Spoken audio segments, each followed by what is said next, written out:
जरा सोचिए, एक 11 साल का बच्चा अपना घर, अपना परिवार, सब कुछ पीछे छोड़कर ज्ञान की तलाश में निकल पड़ता है। क्या ऐसा हो सकता है? आज स्वामीनारायण जयंती का खास मौका है। तो चलिए, हम सब मिलकर भगवान स्वामीनारायण एक ऐसे ही असाधारण योगी की अविश्वसनीय यात्रा को समझते हैं। और यही सवाल तो उनकी पूरी कहानी का सार है ना? कि आखिर क्यों? और इसी सवाल के जवाब में छिपी है एक असाधारण बच्चे की, एक महान आध्यात्मिक गुरु बनने की पूरी कहानी। तो चलिए, कहानी की शुरुआत करते हैं।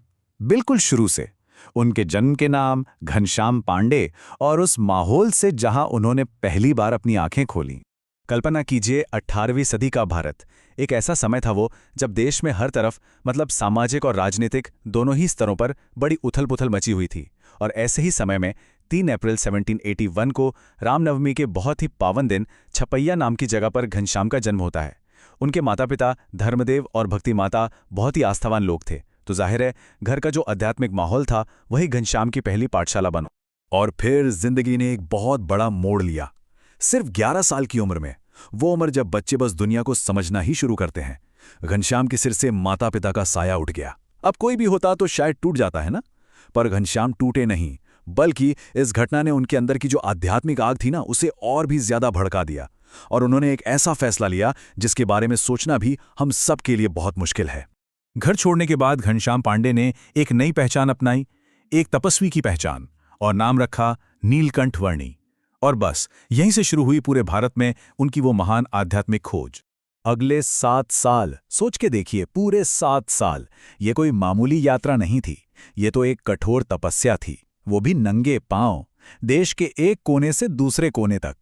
कभी हिमालय की बर्फीली चोटियों पर तो कभी घने जंगलों के बीच से। इसी दौरान उन्होंने कठोर से कठोर ध्यान लगाया, अष्टांग योग में महारत हासिल की। और ये सब तब तक चलता रहा जब तक कि उनकी तलाश उन्हें अपने गुरु स्वामी रामानंद तक नहीं ले गई। लेकिन सवाल यह है कि वो आखिर खोज क्या रहे थे? किस सच की तलाश थी उन्हें? असल में वो इन 5 शाश्वत सत्यों के रहस्य को समझना चाहते थे। पहला, जीव, मतलब हमारी आत्मा, इसका असली रूप क्या है? दूसरा, ईश्वर, वो शक्ति जो इस पूरी सृष्टि को चला रही है। तीसरा, माया, वो ब्रह्म जो हमें सच देखने ही नहीं देता। चौथा, ब्रह्म, यानी भगवान का दिव्य धाम। और पांचवां, परब्रह्म, वो परम शक्ति जो इन सबसे ऊपर है, सबसे परे है। मतलब ये एक बहुत ही गहरी फिलॉसफिकल खोज थी। तो अब कहानी पहुंचती है उनके जीवन के अगले पड़ाव पर, जहां एक साधक की यात्रा एक लीडर बनने की कहानी में बदल जाती है। और यहां कुछ ऐसा हुआ जो सबको हैरान कर देता है। सोचिए, स्वामी रामानंद से मिले हुए अभी सिर्फ 2 साल ही हुए थे, और 1802 में उन्हें उस पूरे आध्यात्मिक आंदोलन का प्रमुख, मतलब हेड बना दिया गया। एक इतना युवा योगी और इतनी जल्दी नेतृत्व की भूमिका में, ये बात ही उनकी असाधारण प्रतिभा और आध्यात्मिक गहराई का सबसे बड़ा सबूत थी। इसके बाद उन्होंने अपने फॉलोअर्स को एक मंत्र दिया, स्वामीनारायण।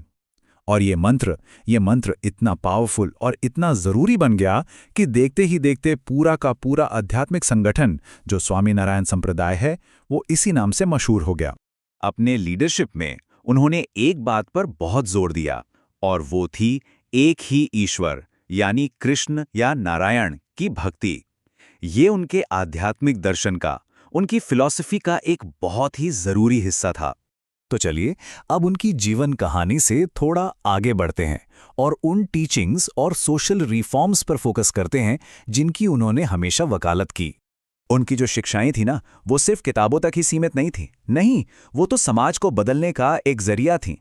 उन्होंने अहिंसा और सत्य जैसी बातों पर तो जोर दिया ही, पर साथ ही उस समय समाज में जो कुरीतियां फैली हुई थीं, जैसे जानवरों की बलि देना, अंधविश्वास, इन सब का उन्होंने डटकर विरोध किया। और सबसे खास बात, उन्होंने महिलाओं की शिक्षा और विधवाओं के अधिकारों के लिए आवाज उठाई। जरा सोचिए, उस जमाने में ये कितना बड़ा, कितना क्रांतिकारी कदम रहा होगा। अब अगर हम फिलॉसफिकल लेवल पर बात करें तो उन्होंने मोक्ष पाने के लिए 4 रास्ते, या कह लें 4 पिलर्स बताए। पहला, धर्म, मतलब सही काम करना, सही आचरण। दूसरा, भक्ति, यानी भगवान के लिए प्रेम और समर्पण। तीसरा, ज्ञान, खुद को और भगवान को जानना। और चौथा, वैराग्य, मतलब दुनिया की मोह माया से दूरी। एक तरह से यही उनके पूरे आध्यात्मिक रास्ते का निचोड़ था। तो सवाल उठता है कि उन्होंने अपने पीछे क्या विरासत छोड़ी।